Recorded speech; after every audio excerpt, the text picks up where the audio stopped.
Two of the most creepiest true stories that will never want you to go in the woods again. Story 1. The Haunting of Willow Lake.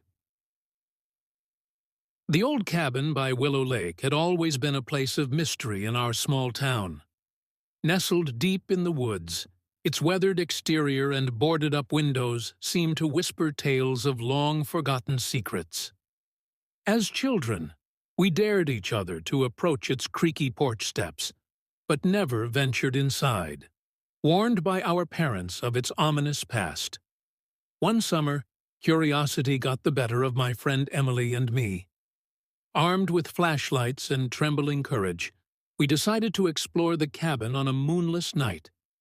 The air was thick with humidity and the distant croaks of frogs as we approached the decrepit structure, shadows dancing ominously in our flashlight beams.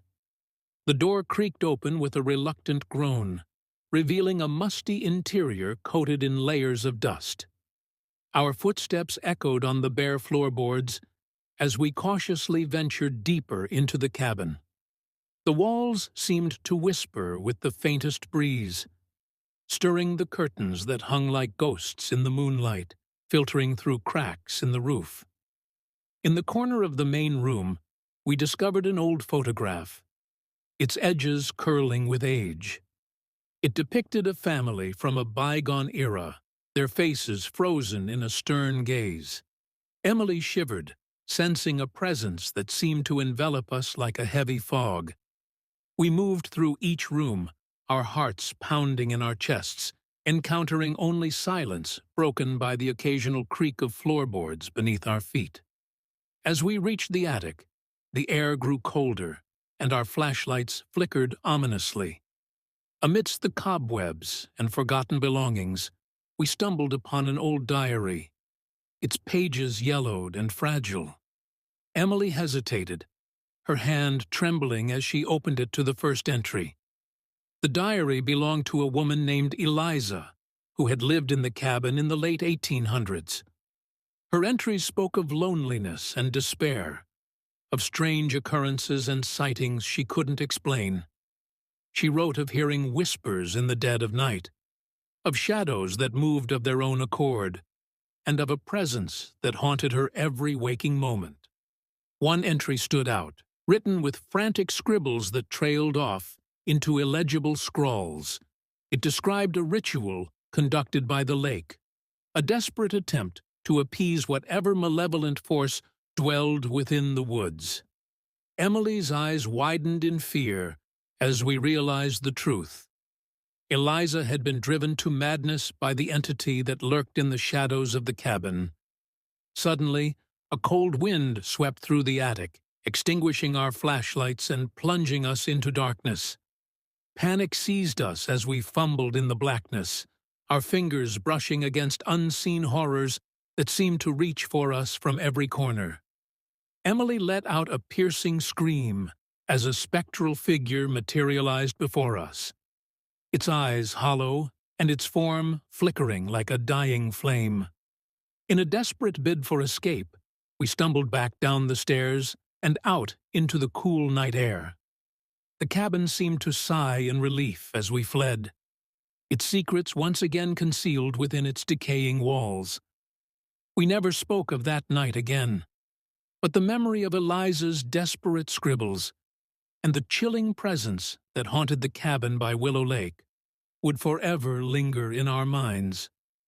To this day, the cabin remains untouched.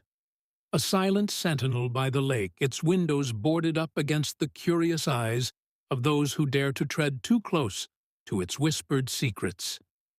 And though time may wear away its exterior, the darkness that dwells within the cabin's heart will forever haunt the dreams of those who dare to remember the chilling tale of Willow Lake. Story 2.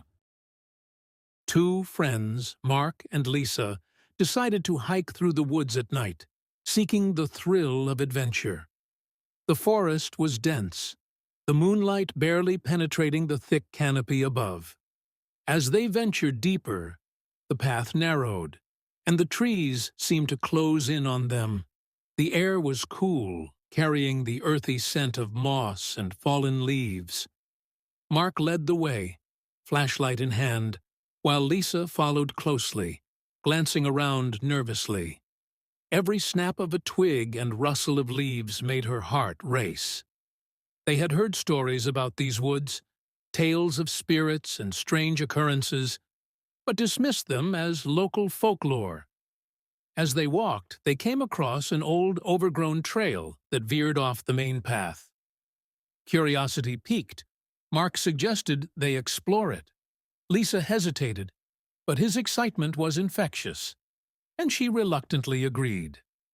The trail led them deeper into the forest, where the trees grew even thicker, their gnarled branches twisting like skeletal hands. After about 20 minutes, they stumbled upon an ancient stone structure, partially hidden by vines. It looked like the remnants of an old altar, with strange symbols etched into the surface. A chill ran down Lisa's spine as she traced the markings with her fingers. "We should go back," she urged, feeling an inexplicable sense of dread.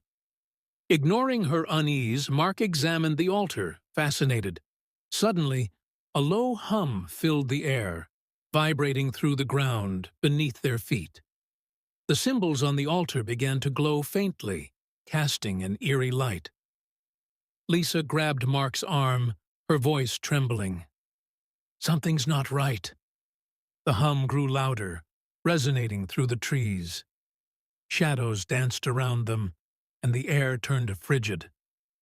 Mark finally stepped back, realizing they had disturbed something. Just as they turned to leave, a figure emerged from the darkness, its form barely visible but undeniably menacing. Its eyes glowed with an unnatural light, fixing on them with an intensity that froze them in place. Panic surged through Lisa, and she yanked Mark's arm, urging him to run. They sprinted back along the trail, hearts pounding, but the figure followed, gliding silently between the trees. The forest around them seemed to come alive, branches reaching out like fingers, trying to ensnare them. Breathing heavily, they burst back onto the main path. But the figure was relentless, its presence suffocating. Mark tripped, falling hard to the ground, and Lisa stopped to help him up. As they scrambled to their feet, the figure loomed closer, whispering in an ancient language that sent chills down their spines. In a desperate bid, they raced toward the edge of the forest, adrenaline fueling their escape. As they neared the tree line, the whispers intensified, echoing through the night. Just when they thought they might not make it, they broke through the woods and collapsed onto the open field beyond. Gasping for breath, they looked back, but the figure was gone. The forest eerily silent once more. Mark and Lisa stumbled back to their car, the sense of dread lingering. As they drove away, they knew the woods held secrets they would never understand, secrets best left undisturbed. The glowing eyes haunted their thoughts, a reminder that some places should never be explored, especially at night.